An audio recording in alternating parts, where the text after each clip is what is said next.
Welcome to my math classes. तो चलिए आज हम लोग सीखते हैं how to check multiplication is correct और नॉट। यानी आप जो गुना किए हैं या आपको जो गुना दिया हुआ है उसको कैसे बिना मल्टीप्लाई किए चेक करें कि वो सही है या गलत है। क्वेश्चन दिया हुआ 4 ऑप्शन दिया रहता है, उसमें से बिना मल्टीप्लाई किए आप कैसे उसको टिक करें कि ये सही है या गलत है। तो चलिए आज उसी को सीखते हैं हम लोग। तो एक एग्जांपल लेते हैं हम लोग। 12 गुना 12, इसका स्क्वायर हम लोग सब जानते हैं कि 12 गुना 12 होता है 144।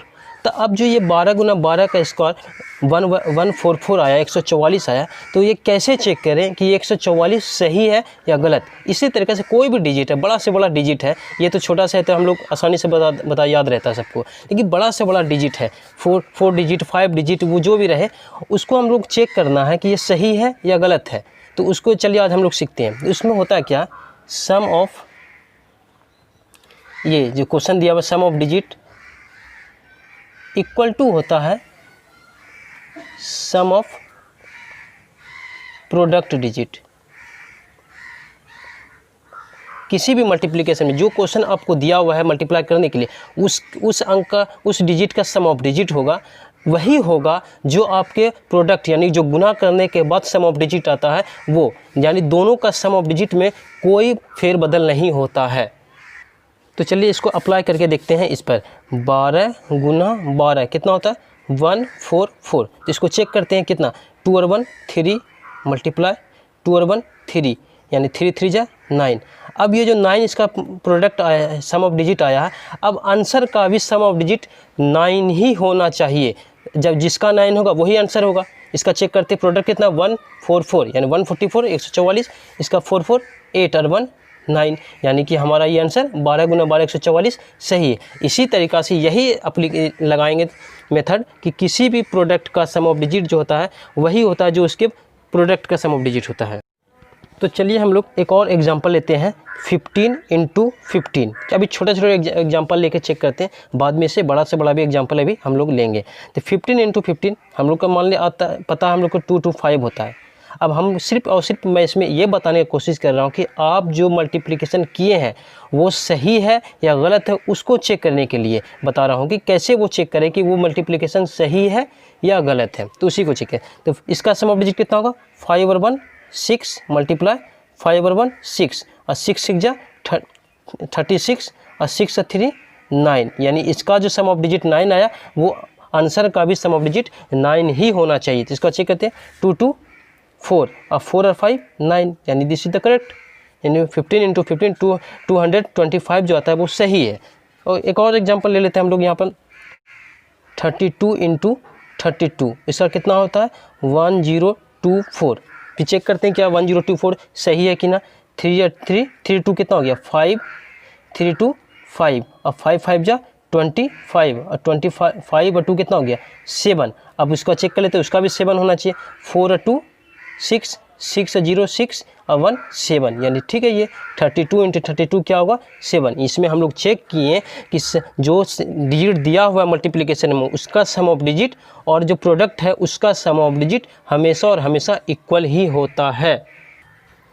अब हम लोग इसमें एक और सीखेंगे, क्या सम ऑफ डिजिट में 9 डिजिट रहने से, यानी सम ऑफ डिजिट करने पर 9 आ जाए तो क्या उसका इफ़ेक्ट पड़ता है या नहीं। अगर नहीं पड़ता तो उसके बारे में जानेंगे कि 9 का क्या इसमें खेल है। यहाँ मैंने 9 का टेबल पूरा लिख दिया है।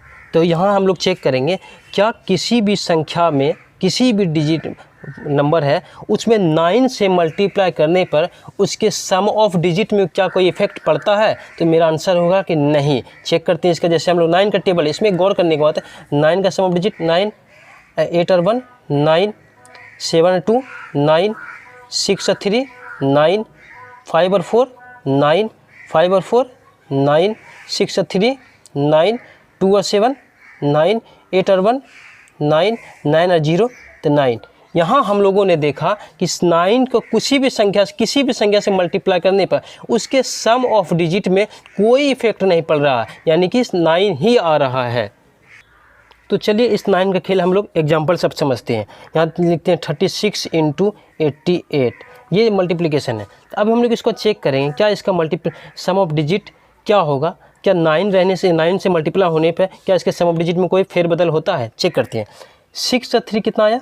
9 मल्टीप्लाई 8 और 8 कितना? 16 हो गया और 6 और 1 7 यानी 7 9 7 जा 63 और 6 और 3 कितना हो गया? यानी 9। यानी इस डिजिट का जो हो गया सम ऑफ डिजिट कितना होगा? 9 होगा। तो यहाँ हम लोग तो अभी पिछला मेथड से किए, अब यहाँ पर हम जो सीखे हैं 9 का वो देखते हैं। 8 गुना 8, तो यहाँ हम लोग देख रहे हैं 6 और 3 9 हो गया। अब ये 9 से मल्टीप्लाई होगा, तो यहाँ अब हमको आगे चेक करने का कोई ज़रूरत नहीं है। यहाँ देख लें कि मल्टीप्लाई 9 से हो रहा तो इसका सम ऑफ डिजिट 9 ही होगा। यही मैं कहना चाहता हूँ कि 9 से किसी भी संख्या को, किसी भी डिजिट को 9 से मल्टीप्लाई करने पर उसके सम ऑफ डिजिट में कोई फर्क नहीं, 9 ही होगा। तो चलिए एक और एग्जाम्पल हम लोग लेते हैं। 1 2 4 5 इंटू 6 3। जब इसको हम लोग मल्टीप्लाई करते हैं, मैं मल्टीप्लाई करके रखता हूँ, कितना आ गया? 7 8 4 3 5। इसका मल्टीप्लाई करने पर ये आता है। तो अब हम लोग चेक करें क्या इसका मल्टीप्लिकेशन ये है या सही है या गलत है, उसको चेक करते हैं। यहाँ हम लोग इसका सम ऑफ डिजिट करने से एक नोटिस करेंगे, यहाँ पर 6 और 3 9 हो रहा है, 9 से मल्टीप्लाई होगा, तब इसको आगे करने का कोई ज़रूरत नहीं कि अब हम इसका चेक करें। यानी हम लोग यहाँ डायरेक्ट बता सकते हैं कि इसका सम ऑफ डिजिट 9 ही होगा, क्योंकि ये 9 से मल्टीप्लाई हो रहा है। 6 से 3 9 से मल्टीप्लाई जो होता है उसका सम ऑफ डिजिट 9 ही होता है। अब इसका चेक कर लेते हैं कि ये इसका 9 आता है क्या। अगर ये 9 आ जाएगा तो ये सही है, नहीं आएगा तो गलत होगा। तो यहाँ पर एक चीज़ देख रहे हैं, 5 और 4 क्या होगा? 9। ये ख़त्म कर देंगे क्योंकि इसका 9 का कोई ज़रूरत नहीं। 8 7 कितना हो जाएगा? 15 और 3 कितना हो जाएगा? 18 8 और 1 9, यानी कि ये आंसर जो किया हुआ है वो सही है। यहाँ मैंने कुछ बड़ा डिजिट का एक एग्जांपल लिया और कुछ ऑप्शन दिया। अब हम लोग यहाँ चेक करेंगे कि इसका आंसर कौन सा होगा, वो भी बिना मल्टीप्लाई किए चेक करेंगे। कैसे चेक करेंगे? इसका सम ऑफ डिजिट जितना आएगा, जो 4 ऑप्शन में वो जिसका सम ऑफ डिजिट मिल जाएगा उससे बराबर आ जाएगा, वही हम लोग का आंसर होगा। तो चलिए हम लोग चेक करते हैं इसका सम ऑफ डिजिट कितना होगा। देखिए 5 और 9 हो रहा, 9 से तो हमको कोई ज़रूरत नहीं, इसको हटा देंगे पहले। 8 7 15, अब 5 और 1 6, यानी ये 6 आया। फिर ये 5 और 4 9, इसका कोई ज़रूरत नहीं। 8 7 15, अब 5 और 1 6, यानी 6 इंटू 6 कितना हो गया? 36 और 36 और 3 9।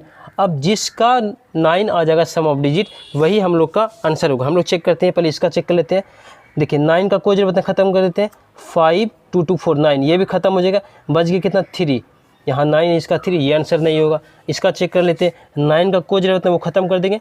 7 और 2 9, ये भी ख़त्म।